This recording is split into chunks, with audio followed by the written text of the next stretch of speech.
இந்த மாவு வந்து நேற்றே அரைச்சி வச்ச மாவு 8 மணி நேரம் ஊறினது. இதுக்கு வந்து 1 கப்பு பச்சரிசி, 1 கப்பு உளுத்தம்பருப்பு, அது வந்து ஒரு 3 மணி நேரம் ஊற வச்சு நம்ம நல்லா மைய அரைச்சிக்கணும். 3 ஹவர்ஸ் ஊற வைக்கணும்.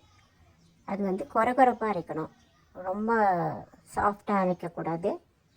அதுக்கப்புறமா மறுநாள் 8 மணி நேரம் ஊறின மாவில் இதில் 1 கப்பு தயிர், நல்ல ஒரு புளிச்ச தயிர் 1 கப்பு போட்டு நல்லா மிக்ஸ் பண்ணணும். நல்லா மிக்ஸ் பண்ணிக்கணும். இது உப்பு ஏற்கனவே நேற்றே போட்டு ஊற வச்சு நல்லா புளிச்ச மாவு. அதில் இப்போ தயிர் போட்டு நல்லா மிக்ஸ் பண்ணியாச்சு.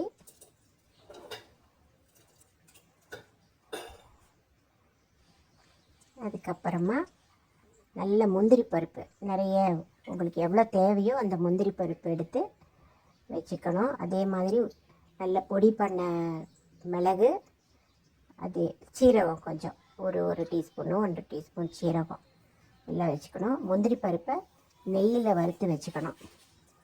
அதுக்கப்புறமா இட்லி ஊற்றுறதுக்கு, காஞ்சிபுரம் இட்லி ஊற்றுறதுக்கு இந்த மாதிரி கப்பு எடுத்துக்கோங்க.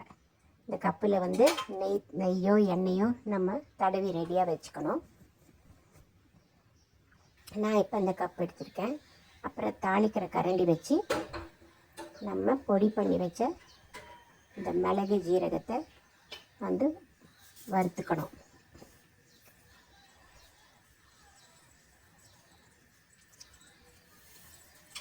கடுகு முதல்ல கொஞ்சம் போட்டுக்கோங்க. அது பொரிஞ்சதுக்கப்புறம், கடுகு நல்லா பொரிஞ்சதுக்கப்புறம் மிளகு போடுறதுனால பச்சை மிளகாய் போட வேண்டாம், தேவைப்பட்டால் போட்டுக்கோங்க. சின்ன பிள்ளைங்கள்லாம் சாப்பிட்றாங்கன்னா பச்சை மிளகாய் தேவையில்லை. கடுகு நல்லா பொரிஞ்சிடுச்சு. இப்போது பெருங்காயத்தூள் ஆட் பண்ணுறேன்.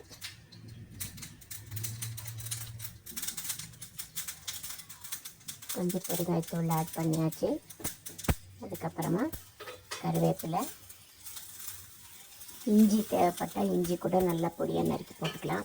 நான் இப்போ ஒரு சின்ன துண்டு இஞ்சியும் நான் நறுக்கி போட்டிருக்கேன். இது எல்லாமே நல்லா வறுபட்டதுக்கப்புறமா இதில் வந்து இதோட கூட மிளகுத்தூள், நம்ம பொடி கரகரப்பாக பொடி பண்ணி வச்ச மிளகுத்தூள், ஜீரகத்தை போட்டு பொரிச்சுக்கணும்.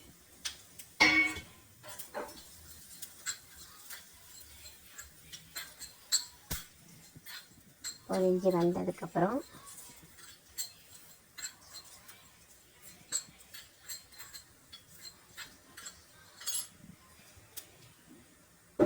இதை எடுத்து நம்ம கலக்கி வச்சுருக்கிற அந்த மாவில் நல்லா கொட்டி கிளறணும்.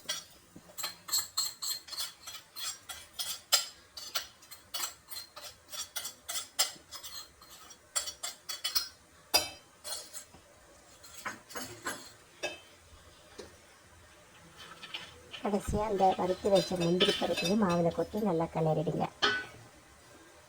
உங்களுக்கு எவ்வளோ முந்திரி பருப்பு தேவையோ அவ்வளோ போட்டால் இன்னும் ருசியாக இருக்கும். வேணும்னா கடலைப்பருப்பு கூட கொஞ்சம் போட்டுக்கலாம், கருவேப்பிலை போட்டுக்கலாம், கொத்தமல்லி நறுக்கி போட்டுக்கலாம். எல்லாம் உங்களோட விருப்பம்.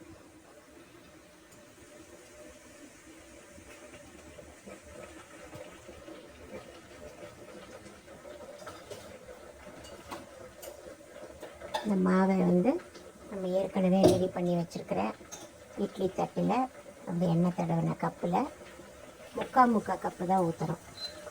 முழு கப்பு ஊற்றக்கூடாது. ஒரு முக்கால் கப்பாக ஊற்றுனீங்கன்னா நல்லா வந்து எழும்பி வரும்.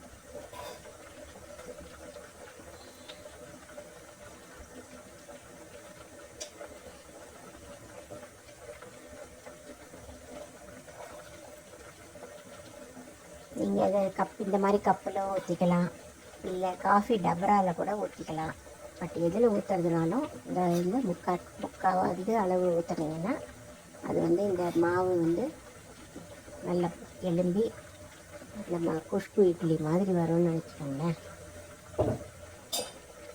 இப்போ நான் இந்த கப்பில் ஊற்றி வச்சுருக்கேன். அடுத்த ட்ரிப்பு டம்ளரில் கூட ஊற்றலாம். ஆனால் அதெல்லாம் வேகிற நேரம் வந்து கொஞ்சம் எக்ஸ்டெண்ட் ஆகும். இந்த இட்லி கப்பில் ஊற்றுனதே மாவு வந்து வேகிறதுக்கு எப்படியும் ஒரு 10 நிமிஷம் எடுக்கும். பாருங்கள் எவ்வளோ நல்லா உப்பி வந்திருக்கு. ஒரு சின்ன ஒரு கத்தியோ இதிலையோ குத்தி பாருங்கள். நல்லா வெந்துருச்சுன்னா கப்பை எடுத்து ஆற வச்சுட்டு அதுக்கப்புறமா அந்த இட்லியை நம்ம எடுக்கலாம். எப்போவுமே பண்ணுற இட்லியை விட இது கொஞ்சம் டிஃப்ரெண்ட்டாக இருக்கும். இது பாருங்கள், இப்போ நான் வந்து கப்பில் போட்டோன்னே அது நல்லா பெருசாக வந்துருச்சு.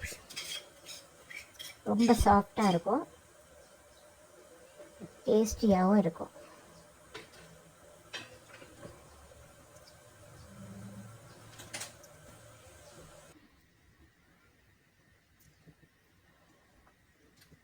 அடுத்த ட்ரிப்புக்கு மாவு ரெடி பண்ணியாச்சு. இப்போ நான் அது டம்ளரில் ஊற்றி வச்சுருக்கிறேன்.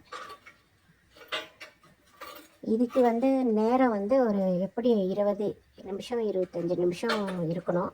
அதனால் அதுக்கு உண்டான தண்ணியை இட்லி குண்டானில் வச்சு நீங்கள் வைக்கலாம்.